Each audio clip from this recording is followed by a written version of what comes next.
3 videos में हमने देखा था कि किस तरह से हम डिफरेंट मेथड से रिकर्सिव फंक्शंस की टाइम कॉम्प्लेक्सिटी निकाल सकते हैं।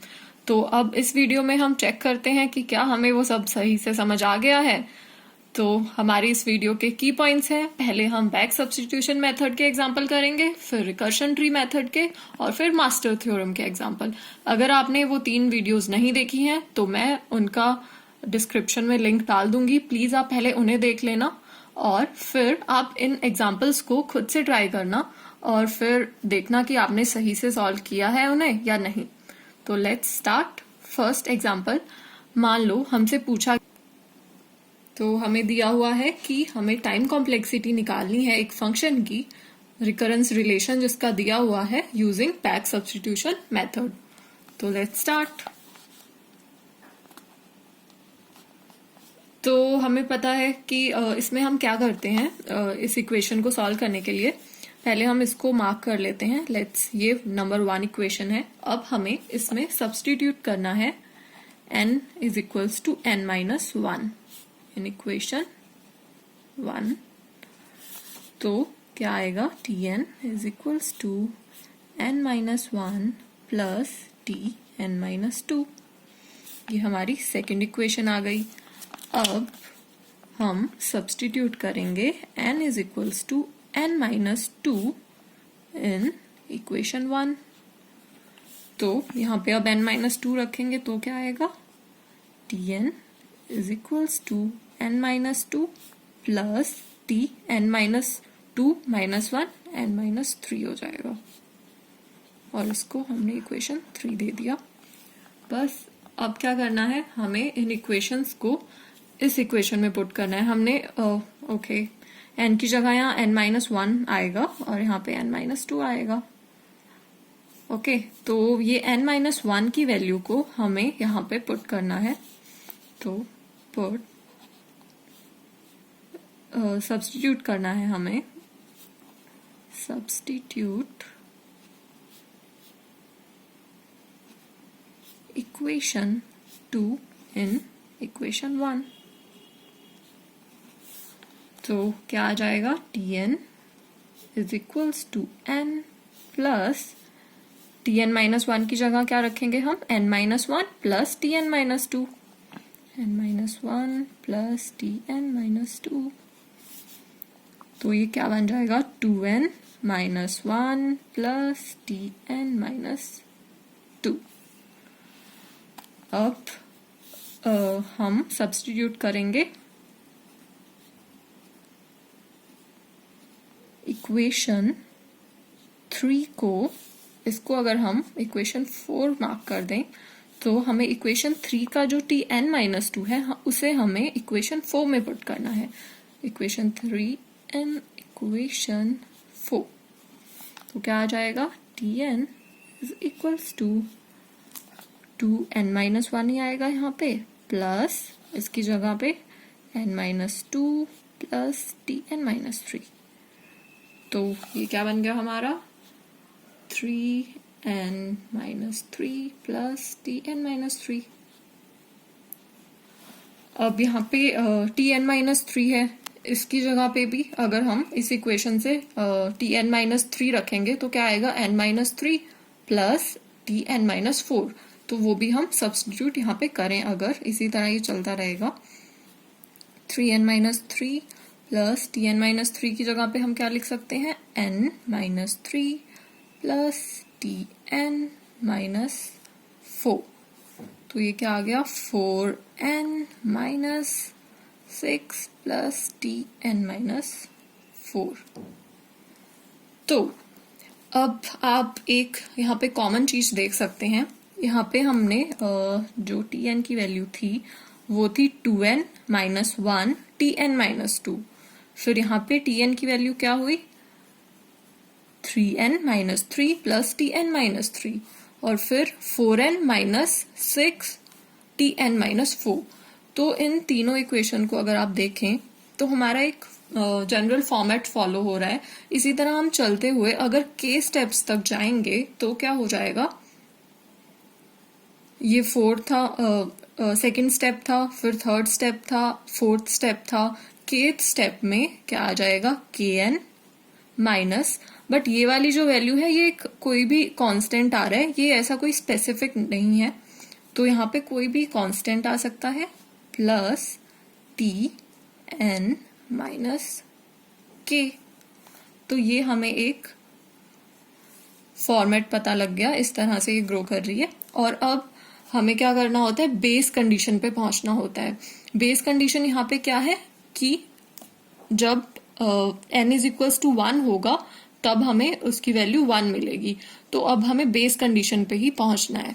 तो उसके लिए हमें क्या करना पड़ेगा, अगर हम k की वैल्यू को n-1 यहाँ पे रखें तो ये क्या बन जाएगा, t1 बन जाएगा। तो बस यही करना है हमें। ये इक्वेशन नंबर 5 है। तो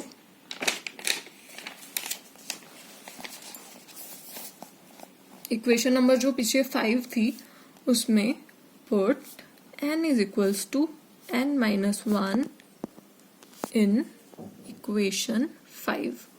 तो पीछे हमारी क्या इक्वेशन थी, tn is equals to n k minus c plus T N minus के।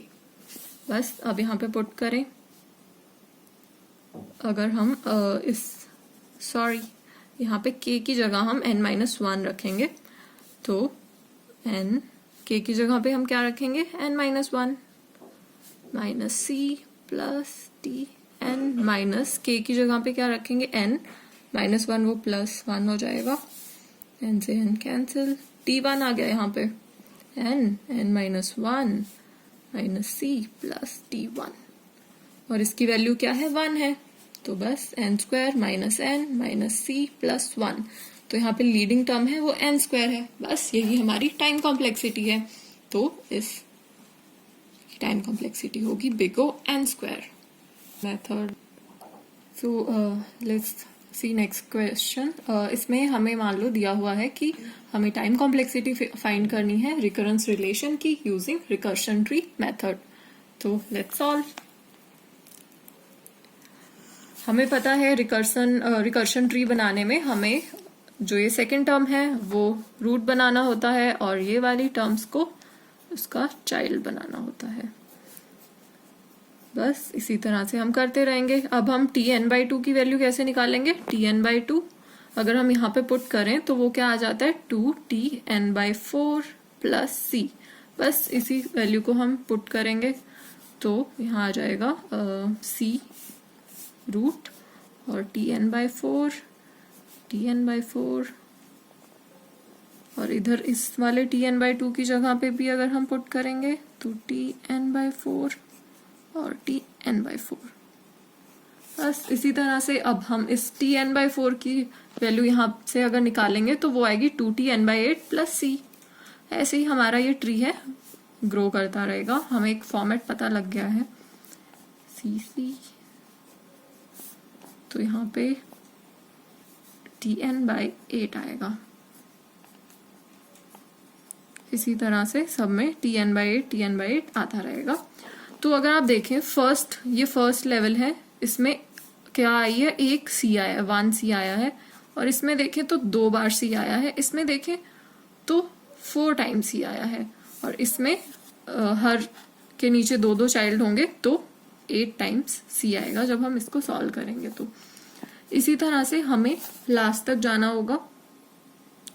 तो हम इसका एंड कहाँ पे होगा, जब tn/n आ जाएगा, nth लेवल तक चलेगा ये tn/n, जो क्या है t1 ही है। तो इस लेवल में हमारे nc आएंगे, n टाइम्स c आएंगे। तो इसी तरह से ये 2 की पावर्स में ग्रो कर रहा है। ये 2 की पावर 0 है, ये 2 की पावर 1 है, ये 2 की पावर 2 है, ये 2 की पावर 3 है। तो बस हमने ट्री बना लिया सब, हमें इसके लेवल की वैल्यू पता लग गई कितनी कॉस्ट है। बस अब हमें इनका सम ही करना है। लेट्स सम क्या था, c plus 4c plus 8c and so on nc तक, और c कॉमन ले लें अगर हम, 1 + 2 + 4 + 8 एंड सो ऑन n। अब हमें इसको सॉल्व करना है तो हमें एजम्पशन तो करना ही पड़ेगा कुछ, तो हम यहाँ पे क्या एज्यूम करेंगे कि n is equals to 2k है। ओके, तो हमारी ये जो सीरीज है ये 2 की पावर्स में आ गई, 2 की पावर 0, सॉरी इट वाज 2 की पावर 0, 2 की power 1, 2, 3 and so on to the power k। अब ये क्या बन गया है, एक जीपी बन गई है, और जीपी को सॉल्व करने का, उसका सम निकालने का फॉर्मूला आई होप आपको पता हो, it is a into R to the power n plus 1 minus 1 divided by r minus 1। यहाँ पे r जो होता है वो होता है कॉमन रेशियो, और a होती है फर्स्ट टर्म ऑफ सीरीज। तो a यहाँ पे क्या है, फर्स्ट टर्म है 2 टू द पावर 0 1, तो बस इस वैल्यूज को पुट करना है। a की वैल्यू है 1, c तो मल्टीप्लाई में है ही, और इस सीरीज के सम में a की वैल्यू 1 और r की वैल्यू क्या है, ये 2 से ग्रो कर रहा है, हर टर्म में 2 का मल्टीप्लाई हो रहा है तो 2। और यहाँ पे नंबर ऑफ टर्म्स देखें तो 0 1 2 3 से लेके k प्लस 1 टर्म्स है, k plus 1 minus 1, r is 2 2 minus 1, तो ये क्या आ गया, c 2 to the power k plus 2 minus 1, ये तो 1 ही है। बस अब क्या करना है हमें, ये 2 to the power k into 2 to the power 2 minus 1, तो ये क्या बन गया है 4 2 to the power k, and हमें 2 टू द पावर k क्या है, हमने n को एज्यूम किया था, तो बस इसकी जगह पे हम अगर n लिख देंगे, तो अगर देखें तो यहाँ पे हमारी n की टर्म क्या है, ये है, तो हमारी टाइम कॉम्प्लेक्सिटी क्या हो गई, बिग O n, सिंपल। अब हमें कुछ क्वेश्चन है उनको मास्टर्स थ्योरम से सॉल्व करना है, और ये क्वेश्चंस दिए हुए हैं, तो लेट्स सॉल्व इट। और मास्टर्स थ्योरम में आपको पता होगा हमें कुछ वैल्यूज पता करनी होती हैं। ये होता है हमारा a, आपको फॉर्मूला आई होप याद हो, ये a होता है, और n बाय में जो होता है वो b होता है, इसकी वैल्यू क्या है 3 है, और ये n स्क्वायर है, तो n स्क्वायर में जो भी होगा n की पावर में वो होता है हमारा k, जिसकी वैल्यू 2 है, और यहाँ पे एक अगर log की टर्म भी होती है तो उसकी जो भी पावर में होता है वो t होता है, बट यहाँ पे log की टर्म ही नहीं है, तो ये क्या हो गया 0। बस अब क्या, यहाँ पे हमें कुछ और चीजें चेक करनी होती है, a की value greater than equal to 1 होनी चाहिए, वो है यस, और b की वैल्यू ग्रेटर देन 1 होनी चाहिए, यस वो भी है, ग्रेटर देन 1 ही है, और k की value greater than equal to 0 होनी चाहिए, यस वो भी है, और p है वो एक रियल नंबर होना चाहिए, तो ये भी है।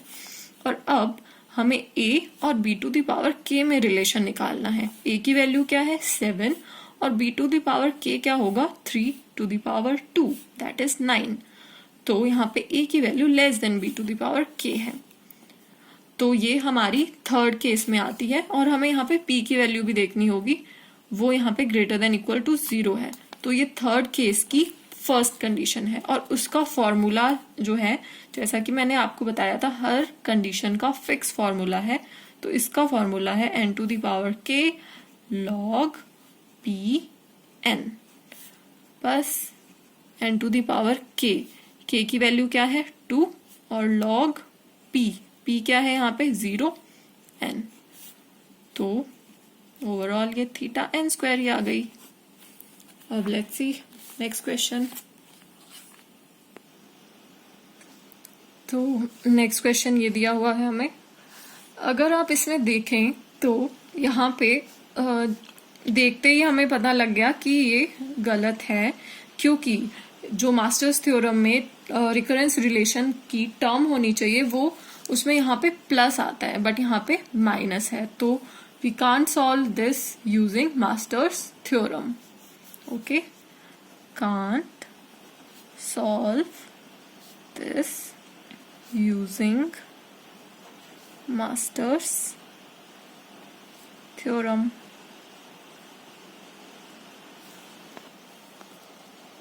तो यही क्वेश्चंस थे। अगर आपको ये समझ आ गए हैं, और मोस्ट इम्पॉर्टेंट थिंग, आप इससे पहले वो 3 वीडियोस जरूर देखना, उससे आपके सारे कंसेप्ट क्लियर हो जाएंगे इसके। और अगर आपको और क्वेश्चंस इसके समझने हो तो प्लीज़ कमेंट सेक्शन में मेंशन करना, और वो 3 वीडियोस देख लेना, वो मैं डिस्क्रिप्शन में मेंशन कर रही हूँ। Thank you, thanks for watching.